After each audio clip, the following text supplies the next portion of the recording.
안녕하세요. 올해 제 나이가 70세가 된 한 가정의 엄마입니다.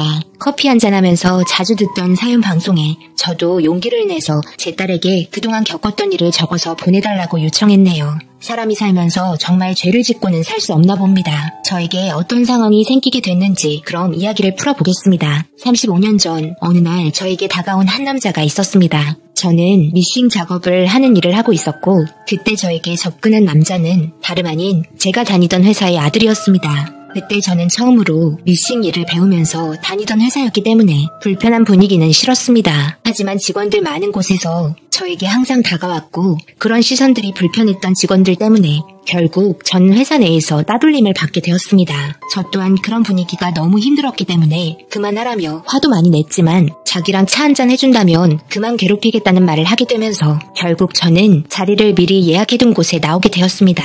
정말 아무 말도 안 하고 차만 마시자 그런 제 모습을 한참 동안 가만히 보고만 있었고 그런 눈빛이 싫어 고개를 돌리자 이 남자는 저에게 갑자기 결혼하자는 말을 꺼냈습니다. 저랑 결혼하죠. 그쪽이 처음 만났을 때부터 저는 첫눈에 반했고 제 마음은 언제나 한결같을 테니 저랑 결혼해 주시겠어요?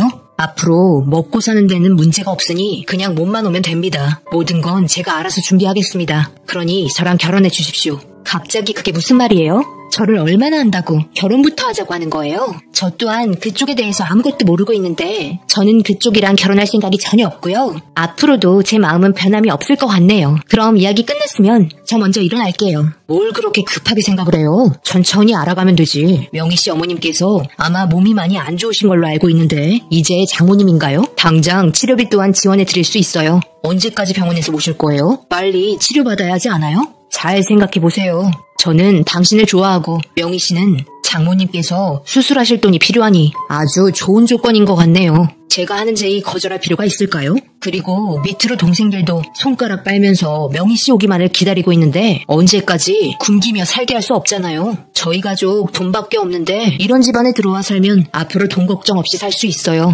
그리곤 자리에 먼저 일어나 저를 보면서 미소를 띠며 반지 하나를 저에게 주었습니다. 그리고 한 말은 다음날 회사에 나올 때 반지를 끼고 있으면 자기가 한 제의를 받아들이는 거고 그렇지 않으면 반지를 팔던지 버리던지 알아서 하라며 나갔습니다. 제가 회사 직원이라서 그런 건지 저희 가정사까지 모두 다 알고 있었고 아버지가 없는 집에서 저 혼자 동생 2명과 어머니의 수술비를 마련하는 데에 있어서 정말 많이 힘이 들었습니다. 이런 모든 걸 한 번에 해결할 수 있는 건 결혼밖에는 없었고 그렇게 저는 밤새 고민을 하면서 제 옆에서 잘 자고 있는 동생들을 보면서 결국 반지를 끼고 회사를 출근하고 말았습니다. 제 왼쪽 손에 반지가 끼어져 있는 걸 확인한 남자는 기쁨을 감추지 못했고 제가 반지를 낌과 동시에 어머니의 수술이 진행이 되었습니다. 그리고 저와 동생들을 데리고 딱 봐도 비싸 보이는 레스토랑으로 들어갔고 태어나서 처음으로 보는 식당의 분위기와 최고의 음식을 대접받았습니다. 저희의 집안 사정을 모두 알고 계신 예비 시부모님들께서는 인성 하나만 보고 있었고 한번 잘 살아보라며 저를 받아주셨고 그렇게 이 남자와 결혼 생활을 시작하게 되었습니다. 하지만 제가 인생을 살아오면서 최대의 실수를 하고 말았습니다. 알고 보니 제가 처음으로 만난 여자가 아니었습니다. 그동안 미싱에서 새로 들어온 여자 중에 괜찮은 여자가 있으면 재력으로 이용을 해서 결혼까지 하게 된 적이 한두 번이 아니었습니다. 그걸 시부모님께서도 모른 척하고 계셨고 그런 걸 즐기던 남편은 나중에는 제가 집에 있는데도 술 먹고 다른 여자를 데리고 올 정도로 심각한 행동을 하고 말았습니다. 이런 걸 전혀 예상하지 못했던 저는 정신적으로 너무 힘이 들었지만 어머니의 수술이 잘 해결이 되고 동생들 또한 먹고 사는 데는 문제없이 풍요롭게 살 수 있어서 나 하나만 희생하자는 마음으로 살게 되었습니다. 하지만 저도 사람인지라 점점 더 남편의 행동이 저를 힘들게 했고 잦은 싸움과 매일을 눈물로 살게 되면서 그런 제 모습을 보고 이제는 실증이 났는지 그동안 저희 가족 먹고 살게 해줬으니 이제 그만 집에서 나가라며 저를 내쫓았습니다. 아무런 대응도 하지 못하고 아무것도 알지 못한 저는 빈털터리로 그렇게 집에서 쫓겨나게 되었습니다. 너무나 가슴이 아팠고 제 사정을 알게 된 어머니는 정신적 충격과 함께 자기 잘못이라며 극단적인 선택을 하셨고 제 인생을 희생해서 받은 수술을 받아들일 수 없다며 결국 세상을 떠나셨습니다. 그 이후 저는 정말 힘든 하루하루를 보내며 살고 있었고 벌어먹고 살아야 하는 이유가 있었기 때문에 다시 정신을 부여잡고 앞만 보며 달려왔습니다. 그렇게 열심히 살면서 동생들 또한 자기 앞가림할 수 있는 나이가 되었고 모두 결혼까지 하게 되면서 떠나간 자리에는 시끌벅적했던 추억만 남아있는 집과 저 혼자밖에 없었습니다. 조용한 방에 혼자 있으면서 잘했다며 고생했다며 제 자신을 칭찬했지만 그동안 살면서 너무 힘들었는지 결국 눈물이 터지고 말았습니다. 언제나 강한 모습만 보여주려고 했지만 저도 여자인지라 그동안의 아픔들이 기억이 나면서 슬픔에 빠짐과 동시에 삶의 목표가 없어지면서 우울증에 빠지게 되었습니다. 결국 저는 밖에도 나가지 않았고 아무도 찾아오지 않는 컴컴한 집에서 오랫동안 나오지 않았습니다. 얼마의 날이 지났는지 모를 시간에 잠시 화장실에 들어가 볼일을 보고 나오려고 하는데 거울에 비친 여자의 모습이 보였고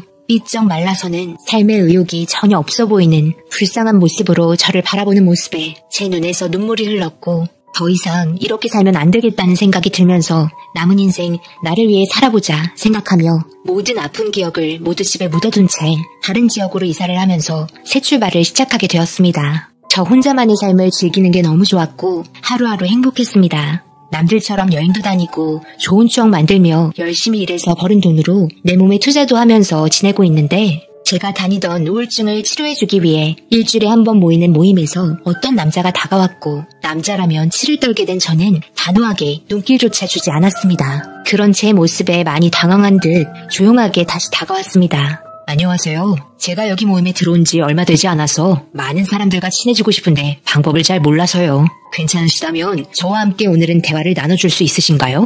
그래도 개인적인 아픔을 치료하기 위해서 모인 모임인 만큼 서로에 대해서 알아가면서 친해지는 것도 치료의 한 방법이라고 생각합니다만 오늘은 저와 함께 하시죠.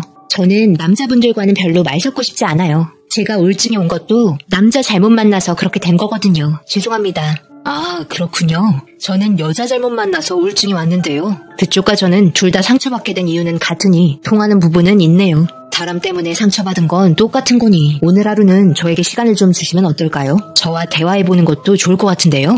그렇게 갑자기 저에게 찾아온 남자는 같은 아픔이 있다며 다가왔고 계속해서 먼저 말을 걸기 시작하면서 서로에 대해 알아가게 되었습니다. 여러 가지가 저와 겪었던 일들이 비슷했고 그로 인해 매주 한 번씩 모임에 참석할 때마다 이 남자랑 이야기를 하게 되었습니다. 또 다른 아픔을 들어주면서 저의 아픔을 이야기해줬을 때 서로 아파해주고 위로해주면서 점점 마음의 문이 열리기 시작했고 결국 늦은 나이에 연애를 하게 되었습니다. 살아온 세월이 있는 만큼 더욱더 서로에 대해서 조심하면서 또 다른 아픔을 주지 않기 위해 많은 배려를 해줬습니다. 그렇게 몇 년간 연애하면서 좋은 기억이 많이 쌓이게 되었고 이 남자의 프로포즈로 인해 다시 한번 결혼까지 하게 되었습니다. 정말 괜찮은 사람이었고 믿음이 가는 사람이었습니다. 그런데 결혼 전까지도 자신이 재력가라는 건 전혀 언급한 적이 한 번도 없었던 남자는 결혼하면서 저에게 모든 사실을 알렸고 돈이라면 치를 떨던 저는 돈이 많다는 남편의 말에 신경도 쓰지 않았습니다. 그냥 행복하게 살고 싶다는 말만 했습니다. 남편은 과거의 여자들은 모두 자기의 돈을 보고 접근을 했다며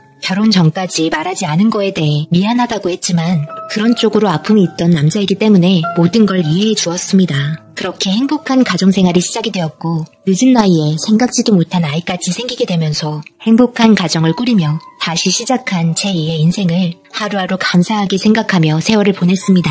그렇게 오랜 세월 남편과 한 번도 다툰 적이 없이 늙어갔습니다. 그런데 어느 날 오래간만에 좋은 데 가서 외식이나 하러 가자며 웃으면서 말하는 남편과 함께 저녁을 먹으러 현관으로 나왔는데 저희 집에서 박스를 줍고 있는 노인이 있었습니다. 저희가 나오자마자 놀라면서 리어카 쪽으로 쩔뚝거리며 달려가더니 저와 남편을 쳐다보고 있었습니다. 저도 그 노인과 눈이 마주쳤고 차에서 기사가 내리더니 뒷문을 열어줌과 동시에 남편이 차에 타라고 말을 했을 때 어디에서 많이 본 것 같은 얼굴에 차에 타려다가 뒤를 돌아 그 노인에게 걸어갔습니다. 갑작스러운 돌발 행동에 남편은 저를 쳐다보고 있었고 제가 가까이 가자 그 노인도 저를 가만히 보더니 화들짝 놀라면서 뒷걸음질 치다가 넘어졌네요. 저는 가까이 다가가 노인의 모자를 벗겼고 그리고 드러난 얼굴은 다름 아닌 전 남편이었습니다. 잘 살 것만 같았던 전 남편은 저희 집 현관 앞에서 박스나 주우며 쩔뚝거리는 절름발이가 되었습니다. 자기의 모습이 부끄러웠는지 빠르게 일어나 리어카를 끌며 언덕으로 힘겹게 올라가려고 했었고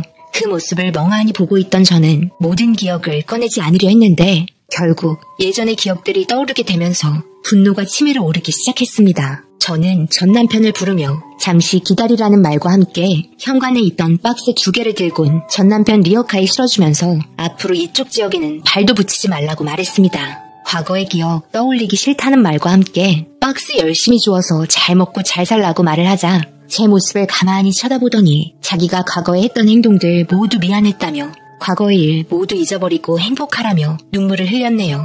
전 남편의 말이 저에게는 아무런 감정도 느껴지지 않았고 저는 아무 말 없이 뒤돌아 남편에게 걸어갔습니다. 세월이 흐른 만큼 전 남편 또한 많이 변했지만 남의 집에 있는 박스를 주워서 살고 있을 거라고는 생각하지 못했습니다. 과거에 했던 모든 나쁜 짓을 보상받고 있는 것 같았던 전 남편은 다시 리어카에 몸을 실으며 쩔뚝거리는 발을 이끌면서 언덕으로 올라갔네요. 사람 일 아무도 모른다더니 정말 모든 게 바뀌었습니다. 사람은 죄 짓고는 살 수 없나 봅니다. 이제 얼마 남지 않은 세월 좋은 날들만 가득했으면 좋겠습니다. 남편을 만나게 된 건 모두 하늘의 뜻이었나 봅니다. 제 사연 읽어주신 모든 분들 오래오래 행복한 날들만 가득하셨으면 좋겠습니다. 감사합니다. 오늘의 사연은 여기까지입니다. 댓글로 여러분들의 생각과 조언을 남겨주세요. 구독, 좋아요, 알림도 꼭 부탁드립니다.